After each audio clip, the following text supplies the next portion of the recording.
जम्मू कश्मीर के माननीय उपराज्यपाल मनोज सिन्हा आज अंतर्राष्ट्रीय दिव्यांग जन दिवस के उपलक्ष्य में आयोजित एक विशेष कार्यक्रम में शामिल हुए।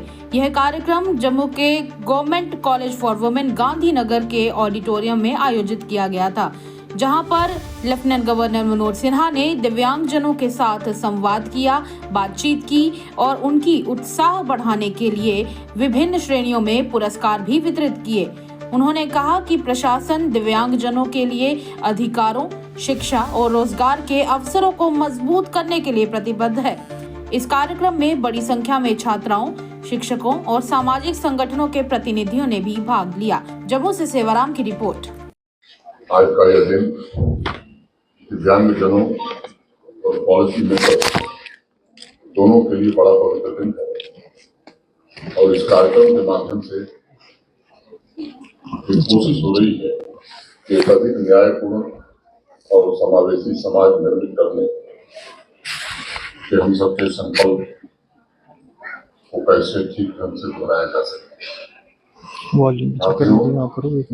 दिव्यांग जन समाज की मजबूत ताकतों में से एक है और अंतर्राष्ट्रीय दिव्यांग जन दिवस के माध्यम से आज उन्हें यह संदेश देने की कोशिश है कि आपके सपनों, आपकी आकांक्षाओं के अनुरूप एक ऐसी व्यवस्था निर्मित करने में सब जुटे हुए हैं जो सभी चुनौतियों और बाधाओं को समाप्त करने में सफल होगी और आपको ताकतवर बनाएगी।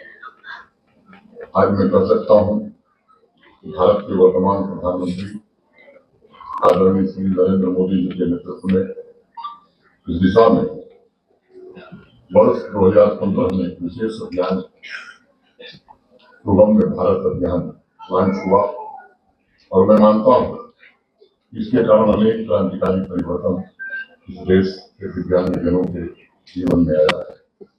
सीआरसी जम्मू माननीय प्रधानमंत्री से प्रयत्न हुआ है दिव्यांगजन को समान अवसर, समान अधिकार, गुणवत्तापूर्ण जीवन मिले तथा समाज में उनकी पूर्ण भागीदारी भी सुनिश्चित हो सके।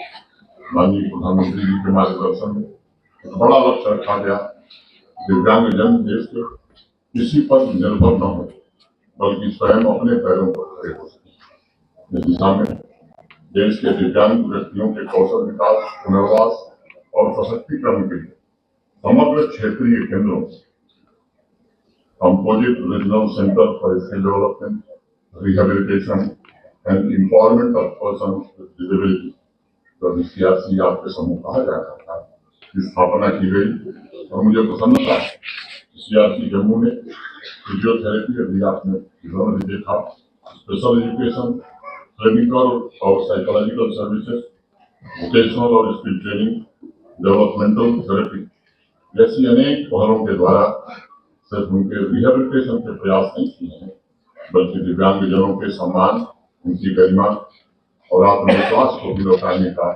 प्रयत्न किया है।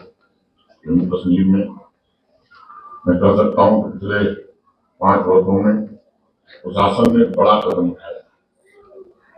आरक्षण नीति में बदलाव करके दिव्यांगजनों को जम्मू कश्मीर में 3% जो आरक्षण मिलता था उसे बढ़ाकर भारत सरकार की तर्ज पर 4% किया गया और जिसके कारण पिछले 5 वर्षों में 565 से अधिक दिव्यांगजनों को सरकारी नौकरी मिल सकी।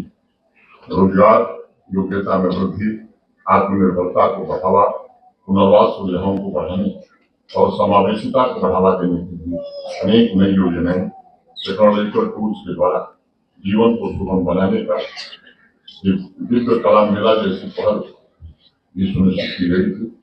दिव्यांगजनों के लिए एक ऐसा जम्मू कश्मीर निर्मित हो सके जो उनकी जरूरतों को समझता हो, उन्हें एम्पावर करने के लिए प्रतिबद्ध हो और उन्हें स्वावलंबी बनाने तथा दिव्यांग भाई बहन इस जम्मू कश्मीर को सफलता की और सुलभ समाज के निर्माण की अपनी प्रतिबद्धता की पुष्टि करने का अवसर देता है। इस वर्ष वैश्विक थीम जो है fostering disability inclusive society for advancing social progress, ये पूरी दुनिया में रखा गया है। जम्मू कश्मीर की विकास यात्रा का भी यही लक्ष्य होना चाहिए तो जम्मू कश्मीर के हर नागरिक को इसके साथ संवेदनशीलता के साथ जुड़ना चाहिए। हम कोशिश करेंगे समाज की सामूहिक शक्ति से हम उनके लिए गरिमा, स्वतंत्रता और सार्थक भागीदारी सुनिश्चित कर सकते हैं। सार्वजनिक स्थानों पर दिव्यांगजनों के बैरियर फ्री और सुलभ वातावरण निर्मित करने में हम सभी जुटेंगे तो मुझे लगता है कि एक बेहतर व्यवस्था का निर्माण हो सकता है। एजुकेशन, स्किल और उनकी लाइवलीहुड, इसके लिए भारत सरकार अनेक योजनाएं चला रही है। इन योजनाओं को सही मायने में जमीन पर उतार एक दिन का कार्यक्रम नहीं और न ही ये कोई इवेंट है या स्लोगन है। ये हमारा संकल्प होना चाहिए। एक मानव के नाते एक सभ्य समाज बने, इसमें हम सबका योगदान होना चाहिए। यह एक सतत राष्ट्रीय जिम्मेदारी है। यह भाव जब हम सबके अंदर आएगा तो मैं समझता हूँ स्थिति तेजी से बदलेगी और मैं इस जिम्मेदारी को भली भांति निभाने के लिए समाज के सभी वर्गों, विशेष रूप से प्रबुद्ध लोगों से, सिविल सोसाइटी के मेंबर्स, संवेदनशीलता के साथ जागरूकता